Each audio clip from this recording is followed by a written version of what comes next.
A minha formação no jiu-jitsu, ela foi de uma forma muito complexa, assim, bem seguindo o processo familiar, né, de estar envolvido com o tatame, assim, desde muito pequenininho, desde antes de andar, eu já rolava no tatame, como os meus filhos fizeram.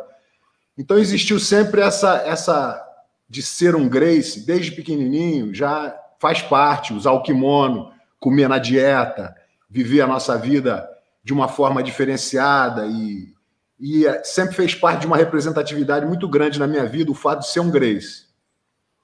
Com o processo de evolução dentro do esporte, como todos, a gente começa a sentir um pouco mais de dificuldade aqui, um pouco mais de dificuldade ali. E um dos primeiros grandes desconfortos que eu tive na prática do jiu-jitsu foi claustrofóbico, porque eu estava treinando com adultos, eu tinha 12 anos, e na brincadeira esse adulto me pegou numa gravata de lado e, como um Gracie, assim como técnica relevante, a gente não deve bater em gravata, a gente sabe que toda gravata tem uma saída. Pelo menos naquela época que as gravatas não tinham tanto detalhamento técnico, mas, de qualquer maneira, eu fiquei em pânico e bati por desespero, né? Fiquei claustrofóbico.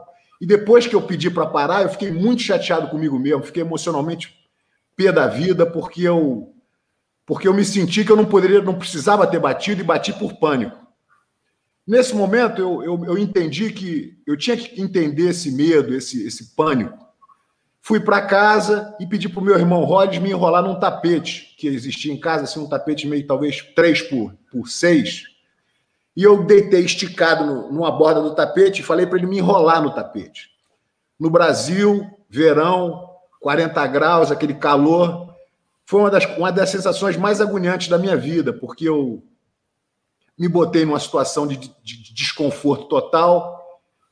E o primeiro minuto foi horroroso. Eu falei, meu irmão, me tira daqui a 10 minutos. O primeiro minuto foi terrível, e daqui a pouco eu comecei a pensar na brisa da praia, nas gaivotas, e eu não ia morrer, eu ia estar em pânico, mas comecei a entender que o ar estava entrando por um caninho lá em cima do tapete, ia entrar na minha narina, e tive que ficar calmo, senão eu ia morrer. Então, nessa situação que eu vi que... E consegui, depois dos 10 minutos, quer dizer, passei os primeiros 3 ou 4 minutos no terror, depois melhorou, com 10 minutos ele me tirou dali, e eu entendi na minha cabeça que, de acordo com a minha capacidade de aceitar, de acordo com a minha capacidade de entender, eu poderia virar essa posição de claustrofóbico para conforto. Essa foi a primeira experiência que eu tive fora do tatame, fora do jiu-jitsu, que agregou uma vantagem muito grande dentro do tatame. Porque, na verdade, quando você pensa em arte marcial, você não pensa em esporte. Você pensa em todos os conceitos e ideias que você tem para vencer uma guerra, diferente de uma batalha escrita, de regras, e dentro de um boxe. Uma guerra, ela não tem hora para acabar, não tem hora para terminar, não tem hora para começar, não tem peso, não tem arma, não tem... Você pode usar qualquer coisa, você pode criar de qualquer jeito. Então, como eu me preparava na minha vida para ser um representante do jiu-jitsu em condições imprevisíveis, sem tempo, sem weight division, sem categoria de peso, sem...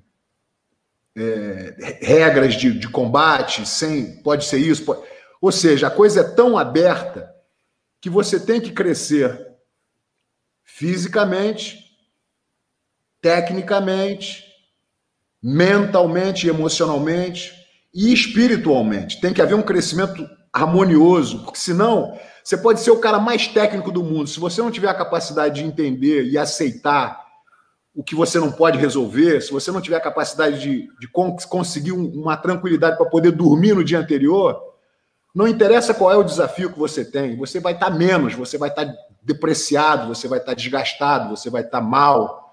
Então, a ideia de um crescimento técnico, mental, emocional, espiritual, ele veio na minha cabeça de uma forma muito... Não adianta eu ser bom e ficar com medo. Não adianta eu ser eficiente e não ter certeza. Ou seja, as coisas têm que entrar de uma forma. Então eu comecei a ver que dentro da mala de ferramentas do guerreiro, a paciência é uma grande arma, a esperança, a fé, a visualização, o controle emocional, a respiração. Eu comecei a apreciar coisas que eu não poderia ver, mas que me davam, com certeza, uma força invisível que alinhava tudo que eu queria fazer. Como é que eu vou tentar ganhar uma luta se eu não tiver estratégia? Se eu for só na emoção, vou quebrar a cara, vou fazer. Se eu ficar completamente envolvido emocionalmente, eu começo a ficar cego tecnicamente. Então, eu comecei a controlar as minhas emoções, porque por mais que eu não goste da pessoa, por mais que eu tenha compromisso de uma vitória, eu não posso deixar com que esse compromisso, com que essa emoção, tire o meu foco de estar fazendo exatamente o que tem que ser feito. Então, foi um trabalho que começou cedo na minha vida, mas eu sempre fui curioso a tudo que pudesse me botar no meu melhor estado, para realizar as minhas conquistas, para poder aceitar os meus problemas, as minhas perdas, e sempre ter esse lado espiritual, mental, fortalecendo o meu físico e técnico.